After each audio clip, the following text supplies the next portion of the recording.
Welcome to the March 2017 update for the Microsoft Australian OEM team. In this update, we'll be focusing on Windows Server, specifically some of the new storage capabilities and enhancements that have been made. But as we've been doing recently, we'll kick off with an overview of the different editions because this does tie very strongly into the storage conversation. So just to make sure that you've got a good understanding of what's included with the different editions of Windows Server 2016. And then we'll move on to three different areas. First up, we'll focus a little bit on the data deduplication capabilities. Now, I know quite a few of you do use this on Server 2012 R2, for example. So I'll talk about some of the enhancements that you can see here when you work with that. And then what we'll do is we'll switch over to talk about storage spaces, which I know quite a few of you are already using, and then Storage Spaces Direct, or S2D, which was introduced with Windows Server 2016.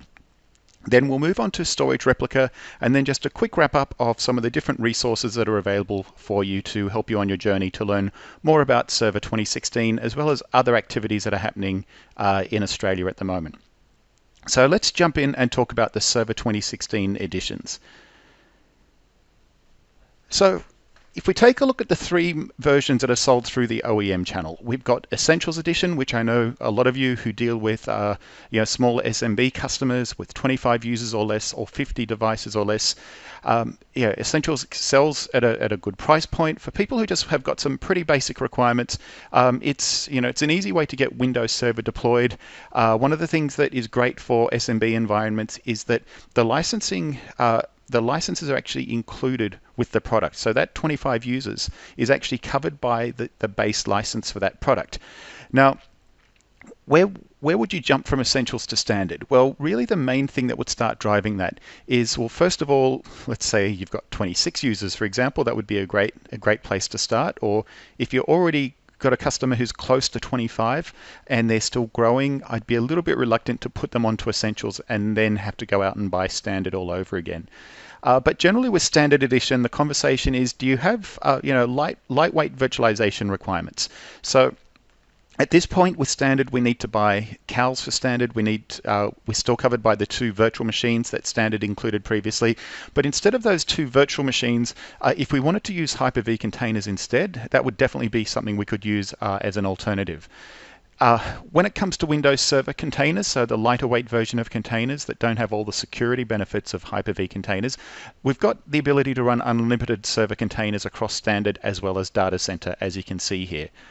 Now, as we move across to Data Center, the important things to note here is that the CALs are the same, unlimited virtual machines, as well as unlimited Hyper-V containers. So that kind of makes sense if Standard Edition is limited to either 2 VMs or 2 Hyper-V containers, then that Data Center allows unlimited on both. Now, where things really start getting different with Data Center with 2016 is a lot of the new enhancements that are targeting some of the larger deployment types that are only available as part of the Data Center Edition.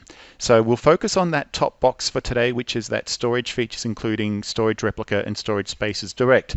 But other technologies that are included in Data Center include the new network controller that gives us a top-down view of our basically our physical and virtual network adapters across our Windows Server and Hyper-V environment, so we can really manage them all in one go and build out infrastructure the same way we might do inside of Azure virtual networks, for example.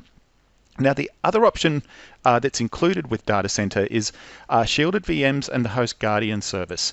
So this is something where we're looking at environments where we really need to make sure that the VMs that are running in one networking infrastructure are completely isolated from the other, so that we can really start splitting out the management of the infrastructure out from the management of what's actually running there in terms of the virtual machines and the virtual networks. Now, all of these additional items that are included in that red box are generally things that do have additional requirements, way over and above what your typical SMB customer is actually going to be looking at if it's a smaller SMB customer. So in most cases, I'd say if it's a customer who's looking at Data Center and thinking, is it worth the extra to pay that, really the important thing there is you have to have a look at what the associated costs are to actually start implementing some of these additional technologies. And you'll get an idea as we go through on the storage side what some of those additional requirements are when we do look at Storage Spaces Direct. Now, just another slide on the storage the Windows Server 2016 editions here. So starting off, we covered the first three: Data Center, Standard, and Essentials. The important thing to note here on this slide that's called out is the licensing model column. So we've covered this a lot in the past, and we're doing a series of live webinars at the moment around this. But we've got core-based licensing. So you're paying for Windows Server based on the number of CPU cores that the server contains, as opposed to buying it based on the physical CPU count and just the virtual machine count as you had to do previously. So if you haven't watched one of those webinars, make sure you sign into smarthq.com.au and take a look at those. We will be running those on a regular basis because we are getting a lot of questions over this. And the good news is that most of the questions that are coming through today are ones that we've already heard variations on. So we can generally get a pretty quick reply to you if you do have questions, or if you're sort of thinking this is a slight variation of that. Hopefully we can address those quite quickly for you. Now, as you can see, there are other products that are listed in here. The final three products: Multipoint Premium Server, Storage Server 2016, and Hyper-V Server, they're not things we actually supply directly through Channel OEM. I just thought I'd include those on here so you can see that versions of these are available or are becoming available. But in general, you'll need to talk to the appropriate distribution point for any of those products. So let's jump in with a nice, quick, and easy one: the data deduplication enhancements. So I threw this one in first because it's one that we can get through quickly, and it's one that I know a lot of you are already starting to use in your Server 2012 based environments. So really the big changes that we've got with data deduplication here are around what the officially supported file sizes and volume sizes are. So now we've got support for up to 10 terabytes up to 64 terabytes per volume, and we've also got officially got support for files up to 1 terabyte in size. So this means that for a lot of organizations, we're really going to be covering their storage requirements very, very well.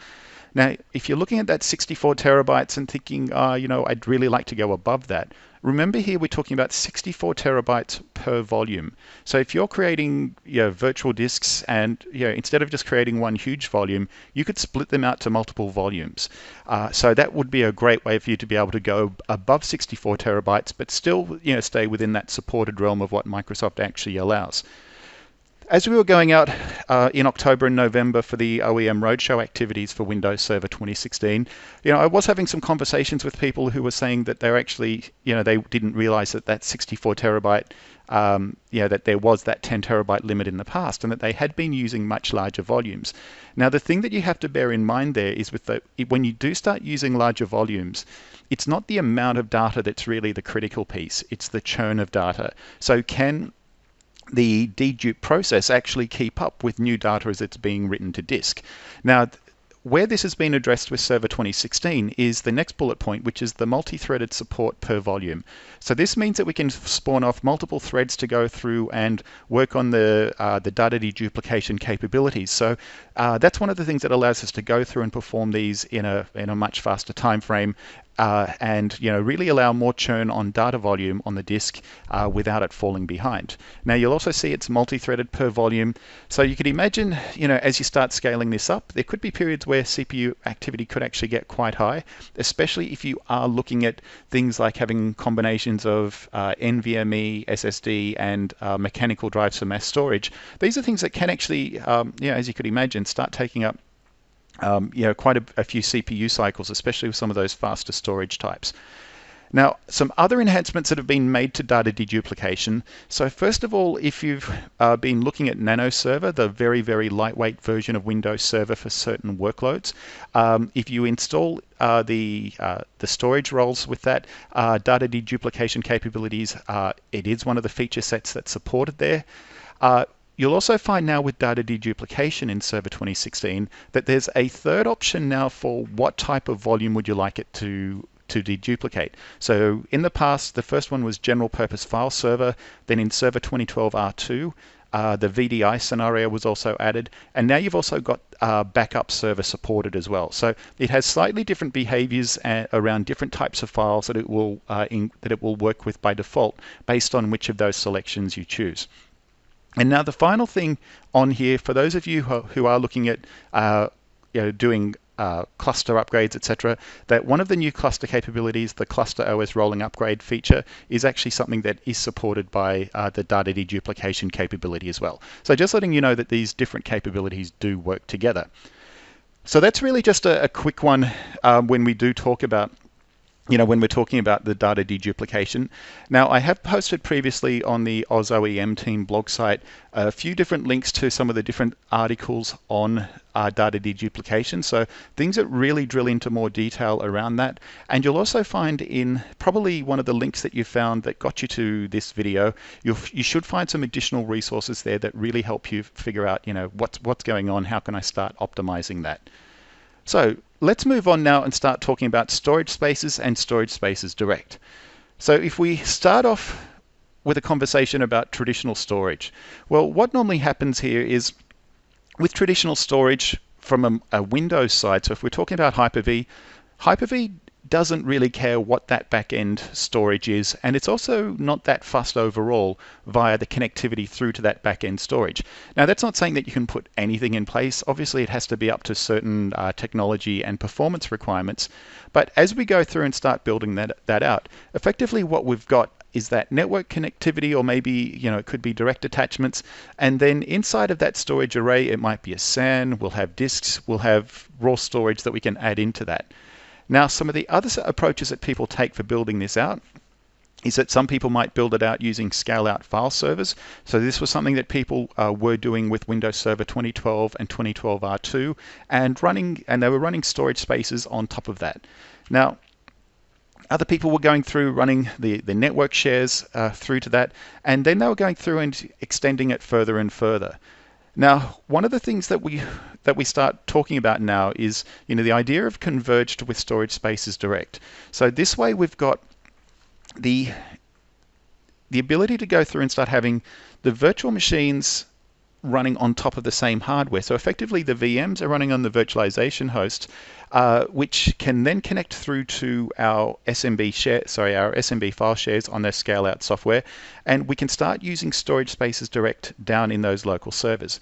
Now, what you can see there through the slide animations is that we've got data constantly being synchronized between those storage options.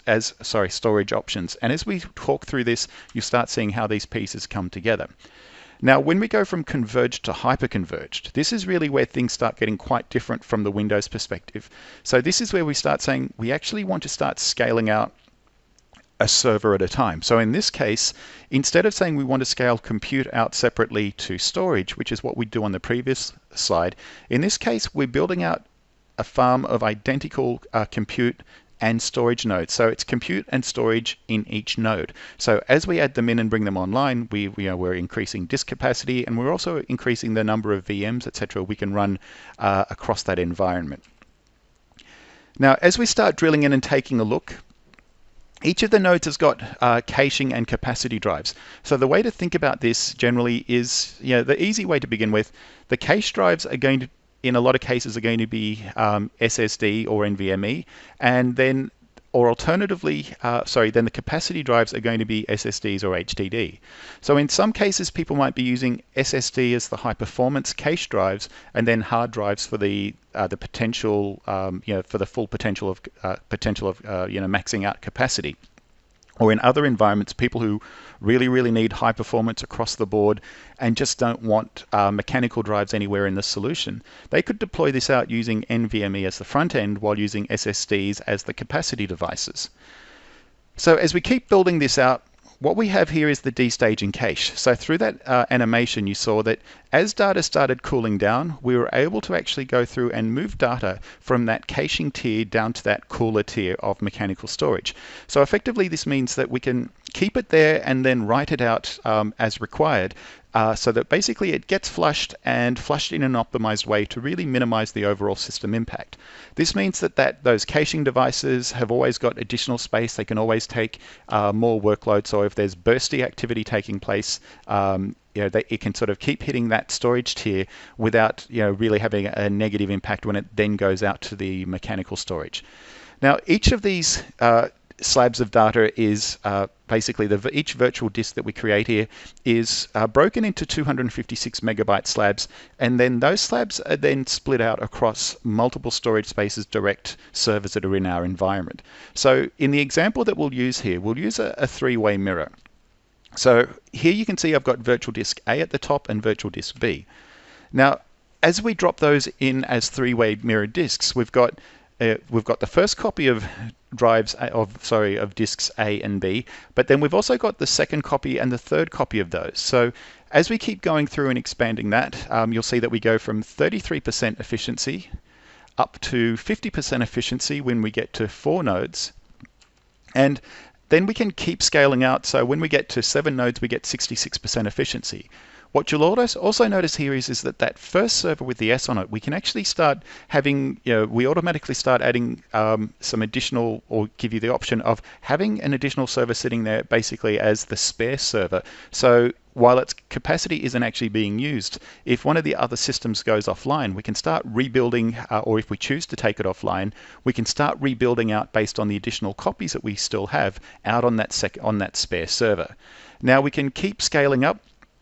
So in this case, we can scale yet again. So now we're up to 9 nodes, and now we're at 75% efficiency.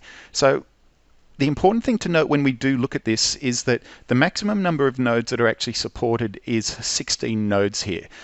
So this is not designed to, replace everyone's, large-scale infrastructure that's already out there. It's not designed to go out and replace the server farms and environments that are out there in a lot of larger customer or hosting type environments. This is really about people who've got specific requirements where they need to be able to go through and start scaling these things out quite simply. So as we keep going through the animated slides here, as I mentioned, we can go through, we can write to that performance tier, and then what we'll do is, as the writes are then written out to the capacity tier, it actually tries to minimize the CPU overhead, etc. So it basically flushes it out across the environment in a simple way. So the data is asynchronously moved out to the capacity tier, and what we call the erasure coding, it means that we can really get that highest level of storage efficiency as we start scaling out. Now, a couple of things to note in this slide is, first of all, we can see here, the hot data, so red means hot, it sits out on those caching devices, but you'll also notice a reference to REFS, so Resilient File System, which is the next gen version of Microsoft's file system. So we've gone from FAT to FAT32 to NTFS, and REFS is in a lot of cases already in scale type scenarios the replacement for NTFS. Now, it's not something that's universally supported across all different types of workloads. So we're not at the point yet where we can say, look at REFS for everything. There'll be some things where REFS makes a lot of sense. Scenarios where people are building new VMs, where they're copying things, where they're duplicating, etc. REFS is very, very efficient for a lot of those types of activities. So as we keep going through now and talking through some of the additional slides we've got in here, we've got the converged solution. So when we take a look at the converged solution, this is where we've got the Hyper-V cluster being separated out from the file server cluster. So we've got very, very high performance between them. We've got, we might have, multiples of gig Ethernet. We might have 10 gig Ethernet. We could have RDMA enabled adapters, for example. But we scale each of these out independently from each other. If we take a look at what we can actually use as that storage fabric, well, even though Microsoft does have its own solution, so the two on the right, scale out file server with storage spaces direct and scale out file services with storage spaces, these are both options that Microsoft provides in box with Data Center. But obviously, Microsoft, strongly supports third parties, so that if you wanted to use iSCSI, if you wanted to use third-party NASs, third-party SANs, etc., it's really up to you what you use there. But Microsoft just sort of wants you to know that they do have options for people who are looking at some of these types of scenarios. Now, as we start taking a look at the next stage, moving from that converged solution over across to hyper-converged, let's just spend a couple of minutes here talking about some of the things we need to take into account in these hyper-converged scenarios. So first up, as we're scaling out, because the scale out scenario assumes that we've got similar performance across all of the servers that are in there. So having so trying to have servers as identical as possible to each other in there is really an important part of the strategy. Now, other things to take note of here is this: because we're doing synchronization of data between those scale-out file servers, which are effectively part of the same solution. So we've got, the Hyper-V hosts and scale-out file server rolled into one. You really need to seriously consider, what kind of processing power is required for this and what kind of networking fabric you need to have between those servers. So this is something where, gig Ethernet is not going to cut it. 10 gig Ethernet might cut it, but generally speaking, people will say, the recommendations here are going to be, well, you need to have, 2 connections anyway for high availability. Now, realistically, for people who are really trying to max this out, the recommendation is to start looking at RDMA adapters, because it's not just the speed that's important, it's also the impact that it has on the overall performance of the servers themselves. Because you have to think about, what can we do to minimize the CPU impact on the virtual machines that we're running alongside trying to make sure that performance is as high as possible. So that's why things like RDMA adapters, etc., are an important part of this overall solution. Why things like your NVMe or SSD tiers over and above your physical disks are also an important part of this solution. So this is something that you can see that it's quite specific in what Storage Spaces Direct targets, but the important takeaway is that it's something that's in here. It's included with Windows Server Data Center Edition, and you can see that for a lot of customers who buy Windows Server Standard Edition, they don't really have the networking infrastructure in place to really kind of deploy this out today with the the technology that they've got in place in terms of switching infrastructure, network infrastructure, etc. So now let's move across and take a look at the final piece of technology that we'll cover today that's included with Windows Server 2016 storage. Now, I don't want to say that this is these are the only enhancements to storage. There are other enhancements, things like quality of service enhancements, etc., that are included, but they're not part of today's recordings conversation. So let's take a look at Storage Replica. And in this case, what we can do with Storage Replica is have synchronous or asynchronous replication across multiple locations. So if we have synchronous replication, then basically that means we've got very high speed connections with very low latency. So think of that from one suburb in a city to another suburb in a city where they've got incredibly high speed connectivity between them. When we start looking at async might be from city to city, or it might be from one country to another. But obviously it can't be too slow or have too much latency, otherwise it's just going to fall behind and not be able to catch up. So let's take a look at it in a little bit more detail. So we basically go through, we've got mirroring of the data across the physical sites, and we've got crash consistent volumes. So this means that if one of the sites goes offline, we can bring the other one up without any issue. Now, this is just something that's part of Windows Server Standard Edition. So previously people have had to look at SANs or third-party software solutions in order to deliver this, but in this case it's just part of Windows Server Data Center. Now, like some of the other things that I mentioned in some of the previous storage and networking conversations, Microsoft, while they do have their own storage technologies, if you're already working with third-party storage vendors, if you've got a preference for a particular SAN or NAS provider, Microsoft will still go through and give abilities to integrate with those to work across multiple network solutions as well. And then finally, you've got management through PowerShell, through the GUI as well. So you've got multiple ways to go through and interact with that. So now let's move to the final section, which is the resources. So let's talk about some of the upcoming events we've got. So the first two, I don't have dates for these yet, but I thought I'd sort of just give you an idea of what's coming, and contact us via the email address in the resources slide that's next if these are things that you're interested in and you want to get a heads up on these. So the first one is a Windows 10 Plus Enterprise Mobility Exam Readiness Session. So this is for people who need to upgrade their MCP exams and they want to do a Windows 10 exam. This is one where we'll have free exam vouchers and free practice exams for a limited number of people, and this is a Sydney-only event. It's something that there will be an in-person process, and then everyone who attends has to then on the afternoon sit the exam. So it's not something where you come in and we give you the exam questions and answers. You come in, we try to fill in gaps that you might have on particular pieces that are covered by the exam. We'll go through a few sample questions, and then you get to do the exam afterwards. Now, for someone who hasn't done a Microsoft exam before or isn't really ready for an exam, it's probably not the best way to go. This has got the intention of, people who've previously been certified on Windows 8 or 8.1 and some Microsoft Cloud exposure who want to try to sort of get their skills to the next level and get through the exam. Now, next up, we've got the Windows 10 Tech Series. So the dates for these are being proposed at the moment, but these are a series of 3-day events. We've already run a couple around the country. I think Sydney and Melbourne have run already. The next ones that budget has come through for are Sydney and Perth. So this is 3 days of in-depth training on Windows 10 deployment and management. So again, if you're interested in either of these and you'd like to get an idea of the time frame, email us at oemserverau@microsoft.com. I'll have that on the next slide, so I won't spell it out now, and you'll get to see how that works. Now, the final thing as well is we've got those of you who have already gone down the modern management path with Windows 10 and are looking at how do you get more out of the different Microsoft Cloud solutions that can manage Windows devices that are out in the wild. We've got 3 rounds of enterprise mobility and security training coming up. So one in Melbourne, Sydney, and then the 20th to the 23rd, where it doesn't have a city, that's actually Perth. So again, if you need more details on those, please email us on the slide that I've got coming up next.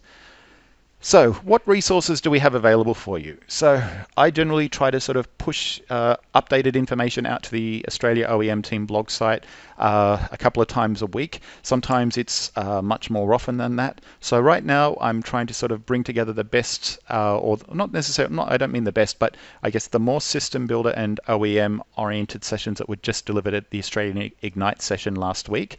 So take a look at what's available there, see basically, you've got a bunch of 60 to 75 minute videos that are pretty much up to date as of last week in terms of content.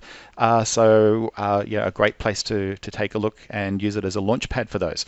Now, for pre-sales information for Microsoft OEM products, you've got OEM Server AU at Microsoft.com. So just the the usual disclaimer with this one is it's not a product support alias. So if you've deployed a product and you're having issues with that, you should go to the support forums on Microsoft.com for that.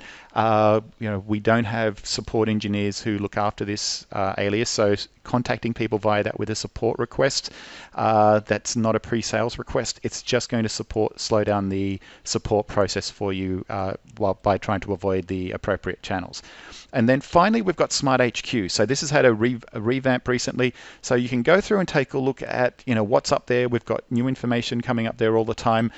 For those of you who do want to watch one of the recorded versions of the Windows Server 2016 licensing sessions for OEM, please go up to that, go to smarthq.com.au, and you'll probably also find that when we do run new versions of that, it might be worth joining when we do run new versions of that webinar because it gives you a chance to listen to some of the questions people are asking, and you might have a few questions of your own around the shift from per CPU licensing across to per core licensing.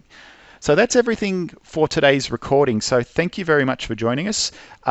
You've got multiple ways to get in contact with us to keep up to date with the things that are important for us. So make sure that you get a chance to, take a look at some of the resources, and hopefully we get to see you at one of our upcoming in-person events or one of our online events. So thank you very much for your time and look forward to hearing from you.